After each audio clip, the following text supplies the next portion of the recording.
Sudharma dress මේකින් ඇකඩමියට ඔයාලව ආදරයෙන් පිළිගන්නවා. අද මම මුලින්ම කරන්න යන්නේ ඉපදුණු හැටි බබෙකුට කොහොමද අපි ලදරු ගවුමක් නිර්මාණය කරගන්නේ කියන එක. ඔන්න බලන්න මේක පුංචි හැඩ ලදරු ගවුමක්. චූටි ප්ලේයර් හැඩයක් මේකේ තියෙනවා. එතකොට මේක කපා ගන්න අපි බලමු මේ හරි හතරස් රෙදි කෑල්ලක් මම රෙදි කොටසක් අරන් තියෙන්නේ. මේ පුංචි ගවුම නිර්මාණය කරගන්න. මේකේ අපි කොහොමද මේක නමා ගන්න කියලා බලමු. පුංචි ප්ලේයර් හැඩයක් ඉන්න නමා ගන්නේ කොහොමද කියලා බලමු රෙදි කොටස. මේ විදිහට අපි ත්‍රිකෝණාකාරව හරි අතරේ නමා ගන්නවා. ඊට පස්සේ මේක අපි නැවත සුළු කෝණයක් වගේ එන්න ආපහු නැවත නැම්මක් නමනවා. නැමුවාම තියෙන්නේ මේ ඒත් ආවේ අපට ත්‍රිකෝණයක්. දැන් අපි බලමු මේකේ කොහොමද මිමි ටික ලකුණු කරගන්නේ කියලා. මම මේකට අනුමාන මිම්මක් හදාගත්තා. මූලික ලදරු ගවුමට උරිස් පළල අඟල් 4.5යි මහත වටමිම් අඟල් 17යි සම්පූර්ණ උස මිම 11යි කියලා. මේක මම අනුමාන මිම්මක් හදාගත්තේ. ඊට පස්සේ අපි බලනවා මේකේ සම්පූර්ණ උස තමයි ඉස්සෙල්ලාම අපි බලන්න ඕනේ. අපිට මේ රෙදි කොටසින් කොච්චරක් ගන්න පුළුවන්ද කියලා. මෙන්න මේ හරියට ගන්න පුළුවන්. උරිස් 11යි සම්පූර්ණ උස 11යි. ඊට පස්සේ මේක අපි ලකුණු කරගන්නවා. ඊට පස්සේ මම උරහිස් පළල මිම්ම 4.5යි කියලා කිව්වා. අඟල් 4.5 අපි දෙකට නමා ගන්නවා. මොකද උරහිස දකුණු පසටයි වම් පසටයි දෙකට හිටින්න 4.5 අපි නමාගෙන මේ තමයි රෙදි කොටස් දෙක තියෙන්නේ පසුමැද. මේ නැම්ම පෙරමැද විදියට අපි සලකන්නේ. මේ තමයි අංශය.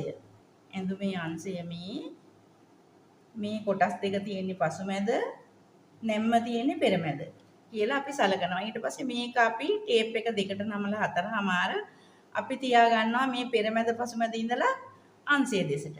එතන මැහුම් වාසියකුත් අපිට තියෙනවා. ඊට පස්සේ පුංචි හැඩ රේඛාවක්. අංශය දෙසට බෑවුම් කරලා පහළට එන්න හැඩ රේඛාවක් අපි ඇඳ ගන්නවා මේ විදිහට. ඇඳගෙන මෙතනින් අපි ගවුමේ කිහිලිකට මේ අංශය දෙසින් ගවුමේ කිහිලිකට අපි ලකුණු කර ගන්නවා මේ විදිහට. මම පෑනෙන් ලකුණු කරනවා ඔයාලට පැහැදිලිව පේන්න. මේ විදිහට කීලිකට ලකුණු කර ගන්නවා. සාමාන්‍යයෙන් පොඩි ළමයෙකුට ඇති වෙන ප්‍රමාණයට අපි ලකුණු කර ගන්නවා. අඟල් 3ක් අඟල් 6ක් විතර කීලිකට එනවා. මේකේ මැහුම් වාසි අඟල් භාගයකට ටිකක් අඩුව ලකුණු කරගත්තම ඇති. ඊට පස්සේ අපි මේකේ ඉස්සෙල්ලාම මේ ඇඳුම ඕනම ඇඳුමක් නිර්මාණය කරගනිද්දි මේ ලදරු ඇඳුම විදියටම තමයි ගැඹුරු අඩුවෙන් කපන කර තමයි අපි මුලින්ම ලකුණු කරගන්නේ. උරසේ ඉඳලා ගැඹුරු අඩුවෙන් කැපෙන කර මේ විදිහට අපි ලකුණු කරගන්නවා.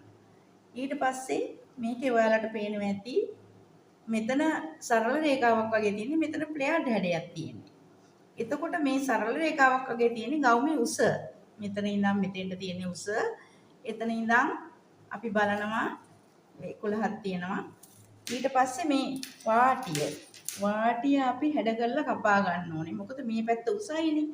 අපි ත්‍රිකෝණාකාරව නමපු නිසා මේක පැත්තක් උස් වෙනවා. හරි හතරැස් රෙදි කෑල්ලේ මේ පැත්ත කොට වෙනවා. එතකොට මේ උසට සමානව අපි මේ පැත්ත හැඩ කරලා ඇඳ ගන්න ඕනේ. මෙන්න මේ විදිහට ප්ලේයර්ඩ් හැඩයට මේම ඇඳ ගන්නවා. මොහොම ඇඳගෙන අපි මේක දැන් කපා ගන්නවා. මොන බලන්න. උරහිස් හැඩ කපා ගත්තා. කිහිලි කටක් කපනවා. ඊට පස්සේ පිටුපස කර ගැඹුරු අඩුවෙන් කපන කර ඊට පස්සේ පහළ වාටිය රවුම් හැඩයක් තියලා මේ විදිහට කපා ගන්න. ඊට පස්සේ දැන් බලන්න මෙන්න මේ වගේ පුංචි ගවුමක් තමයි කැපෙන්නේ. අංශ මූට්ටු මුකුත් නෑ මේ.